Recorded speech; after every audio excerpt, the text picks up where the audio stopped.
Bienvenue sur Breloque. Aujourd'hui, on va parler de la marque au bouclier. On va parler de Tudor et des nouveautés sorties en 2023. Mais pour ça, il manque quelqu'un, je crois. Mais où est-ce que ce fourbe s'est bien caché? Oh, grand maître tudoriste! Grand chevalier Robin de Montmirail, que m'avez-vous ramené du salon helvétique? Je vous ai ramené les deux plus belles surprises de la maison Tudor. C'est-à-dire? À savoir, la nouvelle Black Bay. Par Saint-Tudor, c'est une beauté. Oui, il est vrai, et se doter d'un bracelet 5 mailles. Vous avez ramené que ça? Non. Je vous ai également ramené ceci, la nouvelle Black Bay 54. Sacré Breloque. Bravo, belle conquête. Je vous remercie. Vous pouvez également remercier ma monture. Merci, monture. Regardons ça de plus près. Allons-y.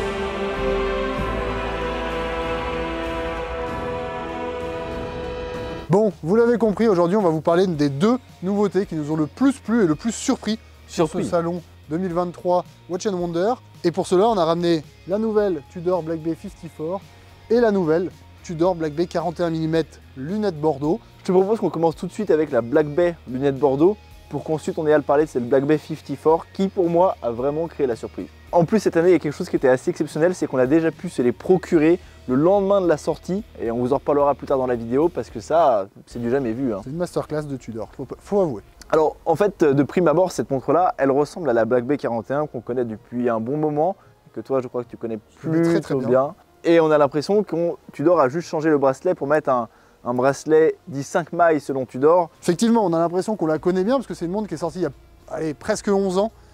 C'était un peu le renouveau de Tudor qui nous avait sorti avec la gamme héritage, la Black Bay 41, lunettes Bordeaux, la toute première avec un mouvement ETA. On l'appelait à l'époque la Smile parce que les écritures à 6 heures étaient en forme un peu incurvée. Ouais, et d'ailleurs, si je peux me permettre, ça, si vous voulez savoir si vous avez une Tudor avec un ETA en mouvement manufacture, toutes les Tudor qui ont un mouvement manufacture, les lignes qui sont à 6 heures du cadran, elles sont toujours droites, alors que les lignes qui sont incurvées dit cadran Smile, c'est des mouvements ETA. Voilà, tu le savais, exactement, ça? Merci Jamy. Je t'en prie. Voilà.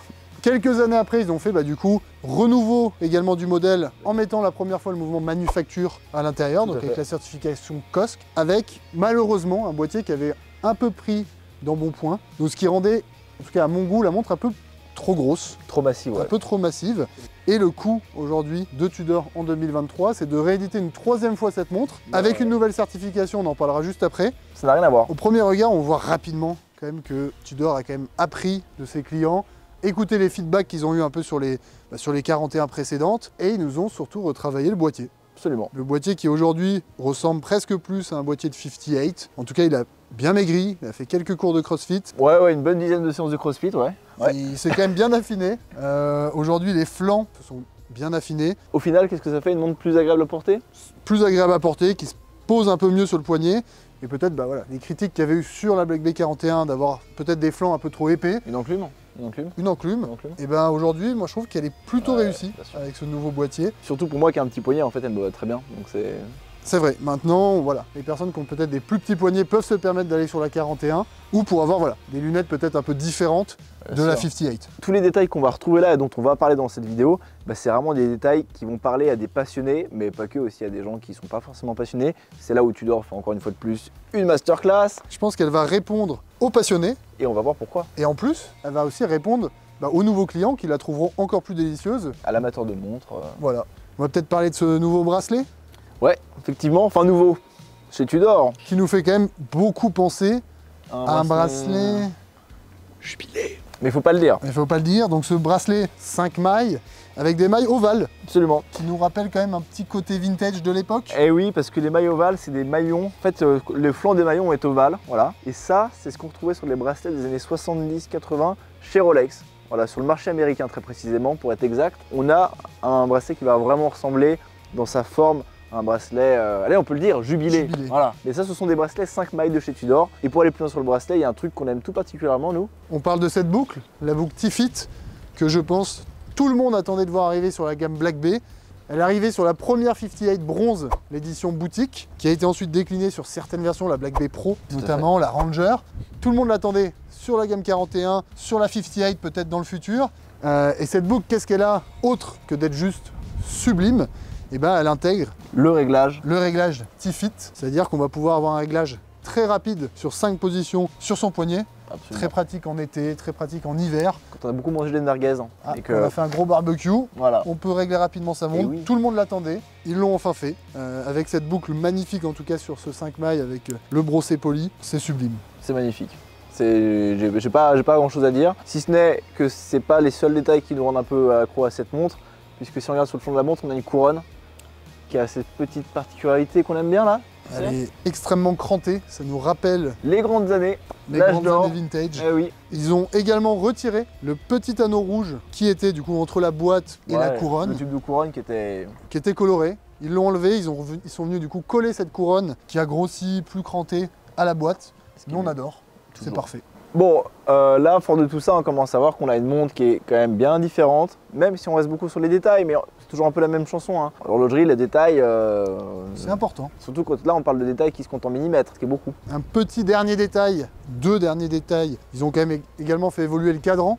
Aujourd'hui, il est beaucoup plus soleillé qu'il n'était sur la version précédente. Et également l'aiguille des heures qui vient maintenant s'affiner au centre du cadran. Ouais. Et ben, c'est un petit détail mais qui change beaucoup. Quand on le connaît, ouais, il donne très envie, ouais. Ça change beaucoup, moi j'adore cette nouvelle Tudor 41. Ils ont gommé les petits défauts, ils ont amélioré la montre, et aujourd'hui vraiment, hein, c'est une perfection. Parfait, surtout avec cette lunette qui va être revue. Là, on a un crantage qui est sur la lunette qui est beaucoup plus préhensible, rugueux, tout à fait. Et ça, c'est cool. Et là, je crois qu'on est juste en train de passer à côté d'un des détails les plus importants de cette montre-là, qui montre et qui illustre à perfection tout le chemin fait par Tudor depuis plus de 10 ans. C'est quand même le mouvement qui anime cette magnifique montre. Effectivement, ils ont changé le mouvement. Maintenant, c'est le MT5602-U qui est certifié Meta maintenant. En plus d'être une montre certifiée COSC. Donc là, on est en train de parler chinois. Mais grosso modo, dans les grandes lignes, elle est encore plus précise qu'une montre certifiée COSC. On a une tolérance 0,5 secondes jour. Ce qui est très peu.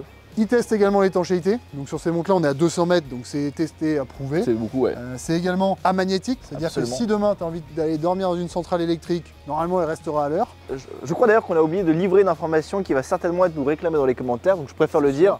On est sur une montre qui est certifiée pour une précision à 2 températures, dans 6 positions. Dans 2 niveaux d'armage. Hein. Et oui, à 100 et à 33%.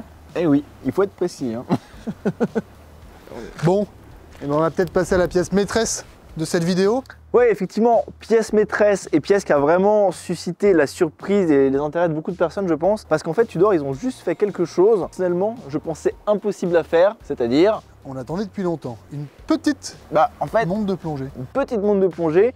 Et plus que ça, en fait, ils nous ont déjà habitués avec la 58, même avec la Black Bay 41 quand elle était sortie en 2012, à reprendre des dessins, des designs des années 50, 60, on fait les heures de gloire de Tudor et de les remettre au goût du jour. Et c'était un travail qui était très bien exécuté. C'était parfait. Parce qu'on avait une montre qui avait un esprit néo-vintage qui était plus que réussi. Ah oui, complètement. Et puis là, la 58 en 2018, énorme masterclass, puisqu'on... Là aussi, on se rappelle d'une référence historique. Et là, ils ont fait quelque chose qui nous semblait impossible. C'est-à-dire qu'ils ont pris une photocopieuse, ils ont balancé la montre dedans, ils ont mis on, ils ont sorti quelque chose, mais juste avec les codes et... La modernité des pièces actuelles. Absolument. Un copier-coller finalement de la 7922. Oyster Prince, qui était la première montre de plongée de chez Tudor, sortie en 1954. Et là, en 2023, ils nous ressortent mais vraiment la copie parfaite, avec des formes et des proportions, mais qui sont plus que parfaitement maîtrisées. Mais qu'est-ce qui la rend si belle du coup?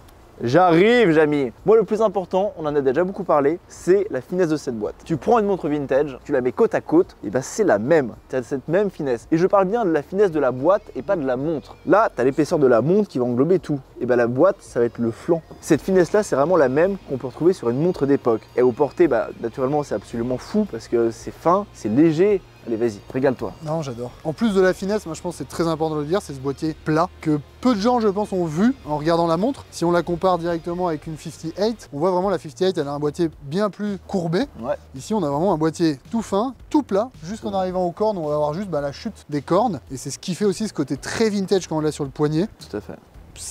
C'est très très joli. En plus, on va pouvoir poursuivre sur les détails qui nous font un peu kiffer. On a vu tout à l'heure le bracelet avec le réglage T-Fit, et là on a le même. Donc ça veut dire que ça, si tu vas chasser le yak au fin fond du Tibet, tu peux l'ajuster si tu as un peu froid, que ton poignet se rétrécit. Ça, c'est cool. Petit changement par rapport à la 41 tout à l'heure qui avait le bracelet 5 mailles. Ici, on est sur l'Oyster, du coup full brossé, tout brossé. Si l'Oyster, Attention, 3 mailles, disons-nous. On va dire 3 mailles, mais surtout avec la finition, voilà, vraiment toute brossée comme à l'époque, et du coup la boucle T-Fit également, à la différence de la 41 qui avait le centre poli, Absolument. toute brossée. C'est beaucoup plus résistant aux rayures, c'est une vraie montre pour aller chasser la murène, on adore ça. Mais bien sûr, et surtout cette boucle revisitée qui s'inspire là directement des boucles de la maison Rolex. On se cache pas, je pense. Je pense que personne s'en cache. Et tant mieux parce qu'elles sont très belles. Elles sont sublimes. Le petit bouclier sur le rabat Pour de sécurité rappeler nos de la boucle. déguisements du début de la vidéo. Bien sûr. Effectivement. Et là, mais là, je vais te dire ce qu'il faut regarder en priorité, tu vois. Déjà, on retrouve ce même cadran avec cette finition un peu laquée comme à l'époque, ce qui va rendre un effet un peu miroir que nous on aime beaucoup. Tout est plus fin en fait sur cette montre, tout est plus petit. Et quand tu as la 58 côte à côte, et bah, tu as l'impression d'avoir une grosse montre quand tu tiens la 58. Alors que, on sait tous, hein, la 58 est sans doute l'une des plus belles montres sorties ces 10 dernières années. C'est vrai. Et là, ils ont fait, à mon sens, mieux. On retrouve des détails pareils qu'on aime bien. La petite couronne. Il y en a qui vont dire justement que c'est pas bien d'avoir une petite couronne. D'avoir une small crown comme ça, comme on dit dans le milieu, tu sais, dans le Tennessee. Small crown. Small crown. Je sais pas, petite couronne. Et bah c'est du plus bel effet et c'est tout ce qu'on recherche. Certains regrettent également le triangle rouge qui n'était pas présent sur la 79-22. Ah ouais. Alors pourquoi il serait là? Exactement, ils ont vraiment repris les codes. Évidemment, dans la modernité, on a changé les aiguilles. Aujourd'hui, on est sur les aiguilles Snowflake de Tudor. Et oui, il faut le préciser aussi parce que c'est très important et tout le monde ne le sait pas. C'est que Tudor, c'est la maison, oui. Petite sœur. Petite sœur, voilà, La fille. sœur. Et ce qui est intéressant, c'est que jusque dans les années 80, on pouvait retrouver des pièces siglées Rolex sur la montre. Voilà, ça c'est fou. Et parmi les pièces les plus reconnaissables, qu'on voyait sans rien de connaître, c'était les aiguilles dit Mercedes. Sur celle-ci, naturellement, Tudor ne peut pas se permettre de mettre les mêmes aiguilles qu'on trouve sur des Rolex aujourd'hui. Ce serait pas possible. Mais ils ont quand même fait un petit détail que peu de personnes ont noté, c'est que sur la trotteuse, avant on avait une aiguille Snowflex sur la trotteuse, donc Snowflex. Et là, Snowflake. Snowflex. J'ai dit quoi? Flex. Snowflex. Non, de nouvelles aiguilles. Et donc du coup là ils ont fait une aiguille dit plutôt lollipop, voilà, une aiguille ronde. Ça nous rappelle un peu les aiguilles d'antan, donc ça on aime beaucoup. Mais ils l'ont également fait sur celle-ci, ce qui est un petit détail intéressant. Exactement. Je vais terminer cette montre avec le petit détail magique qui moi m'a particulièrement touché parce que là aussi je pensais que ça c'était resté aux oubliettes. C'est le crantage de la lunette qui là va vraiment reprendre le même. On revient avec un crantage qu'on trouvait vraiment dans les années 50 que moi m'a toujours fasciné et rêvé d'avoir, sauf que voilà, ne pouvant pas me permettre de claquer beaucoup trop d'argent dans des montres. Un peu trop fragile. Voilà. Celle-là, c'est quand même la... Non, ils ont fait une vraie masterclass sur cette pièce. On revient du salon Watches and Wonders la semaine dernière. Faut avouer qu'elle était quand même affichée juste à côté de sa grand-mère, la 79-22. Ouais. Ils se cachent pas qu'ils ont refait exactement la même en moderne. Donc voilà, je pense que c'était visé vintage. Bien sûr. Mais également, forcément, du 37 mm, tout le monde peut la porter. Mais moi je connais déjà beaucoup de femmes qui sont assez fans de la 58. Donc là je pense que le public féminin devrait apprécier ces proportions-là. Et moi c'est tout ce que je souhaite parce qu'il n'y a rien de plus beau sur le poignet d'une femme qu'une montre aussi belle que ça. On a fait le tour des montres mais on n'a quand même pas révélé l'un des trucs qui nous a vraiment fait énormément chaud au cœur. C'était le fait de pouvoir acquérir cette pièce-là le lendemain. Et comment est-ce que c'est possible? Le délai est un peu plus long en fait. D'habitude le délai il est de quelques mois. Bon, quelques semaines plus récemment, quelques mois dans certaines maisons, voire quelques années même sur certaines marques. Oui. Tudor a fait un pop-up store au centre de Genève. Place Longemal. On pouvait acheter les nouveautés le jour de leur présentation. Je crois que le salon ouvrait à 8h30 et ouvrait à 10h. Quasiment 1h30 après la révélation des nouveautés, on pouvait acheter ces pièces disponibles, quelques unités par modèle. Oui. On remercie également l'accueil qu'on a eu au pop-up Tudor, toutes les équipes qui ont été vraiment très gentilles. Bravo à vous. Et merci. Si vous avez aimé cette vidéo, on s'abonne. On s'abonne sur Instagram, brelog.yt. On s'abonne ici, on met la petite cloche, on met des commentaires, on nous soutient, ça fait plaisir. Et on vous dit à la prochaine.